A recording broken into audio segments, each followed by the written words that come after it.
प्रशांत किशोर का इंटरव्यू भी करके आए आप।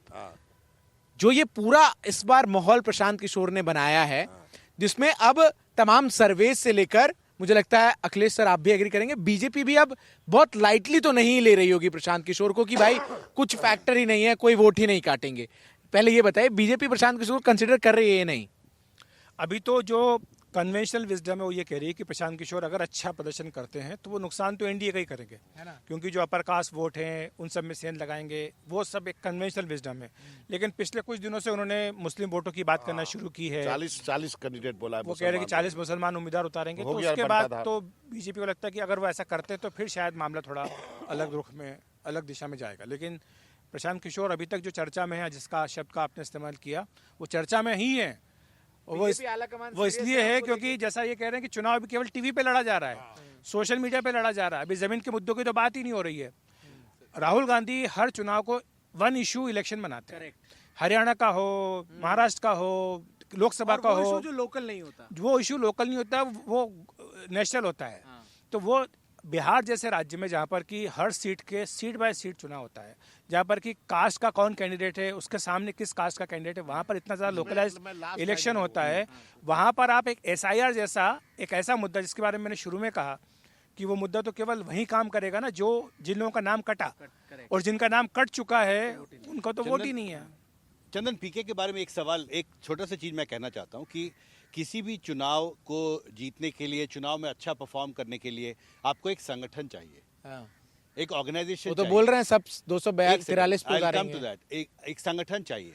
चुनाव से ठीक पहले वो सक्रिय हुए हैं, तो सवाल ये उठता है कि क्या उनके पास इतना समय था या उन्होंने उतना प्लानिंग कर पाया कि वो अपना काडर 2.5 साल से ठीक पहले सक्रिय नहीं हुआ, 2.5 साल से चप्पे चप्पे पे घूम रहे हैं बिहार का, कोई जिला नहीं छोड़ा प्रशांत किशोर ने। वो किया था। संगठन है, पार्टी का संगठन है उनका अपना।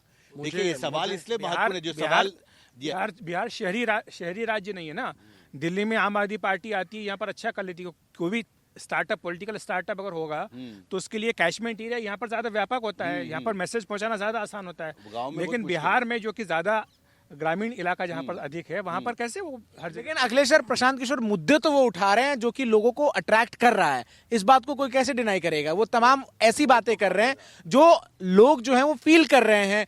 चाहे जैसे हम तमाम लोग हैं जिनके जो हम दिल्ली और अन्य शहरों में काम करने आ गए हैं, वो भी ये बात कहते हैं कि असल बात तो ये होनी चाहिए। अभी एक नैरेटिव प्रशांत किशोर ने जो शुरू किया कि मोदी जी आते हैं 100 करोड़ की 2-3 ट्रेन दे देते हैं, कहते हैं चलिए यहाँ से मजदूरी कीजिए गुजरात में और अलग अलग स्टेट में जाकर, यहाँ का नहीं फैक्ट्री लगा देते हैं। तो ये ऐसे मुद्दे हैं जो बिहार के लोगों के सेंटिमेंट को तो टच जरूर कर रहे हैं ना बाबा? नहीं, वो ये बात है, वो बातें वही कर रहे हैं जो दिल्ली में केजरीवाल कर रहे थे। ये नाम लेके मैंने यही सवाल पूछा, आप बातें तो वही कर रहे हैं, लेकिन ये बिहार तो बिहार बात तो बहुत दूसरा। उन्होंने अपना आईपैक का हेडक्वार्टर क्या बिहार में बनाया था, जो उनकी कंपनी थी, और आईपैक में कितने बिहारियों को उन्होंने अपने समय में नौकरी दी थी। उनको अपना रिपोर्ट कार्ड भी रखना चाहिए। अच्छी बातें कर रहे हैं, बहुत बढ़िया कम्युनिकेटर हैं। अभी तो वो हायरिंग कर रहे हैं आईपैक में, उस ऑर्गेनाइजेशन तक। मैं कह रहा हूँ कि क्या आईपैक का हेडक्वार्टर उन्होंने पटना बनाया हुआ था जब वो चल रहा था? तो देखिए, ये जो है कि फैक्ट्री आप क्यों नहीं लगा देते, ये मार्केट के फोर्सेस तय करते हैं। नहीं, वो तो देखिए, चुनाव में ये वो बातें तो अच्छी लगती हैं, बिल्कुल ठीक लेकिन कह रहे खुद हैं। पीके वो बन जाएंगे। राजनीतिक कारणों से बातें हमने होती है। दिल्ली में जो है ना, वो हमने सपने देखे हैं और 10 सालों में उनकी हकीकत भी देखी है।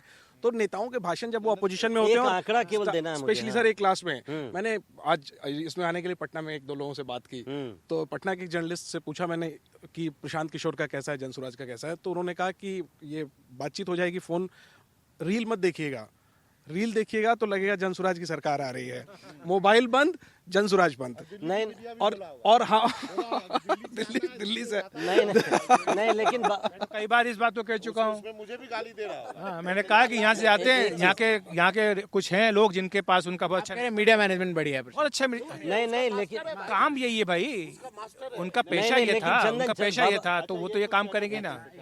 नहीं, एक चीज मैं ये जैनेंद्र को देखे होमवर्क करके आए अपना पूरा एक कार्यक्रम के लिए। हाँ, नहीं, ये आप तमाम मेहमानों का शुक्रिया है इसके लिए। मैं एक आंकड़ा भी मैं देना चाहता हूँ, मैंने भी कुछ होमवर्क करके आया है। हम भी किसी से बात कर आए हैं। पिछली बार जो 2020 का चुनाव हुआ था, उसमें चिराग पासवान 138 सीटों पर लड़े थे चुनाव, और उनको औसतन 18,000 वोट हर कॉन्स्टिट्यूंसी में मिला था। औसतन, कहीं उससे कम, कहीं उससे ज्यादा। लेकिन औसत 18,000 वोट मिला था हर कॉन्स्टिट्यूंसी में मात्र, और उसमें नीतीश कुमार की सीटें कहां से कहां घटकर आ गई थी।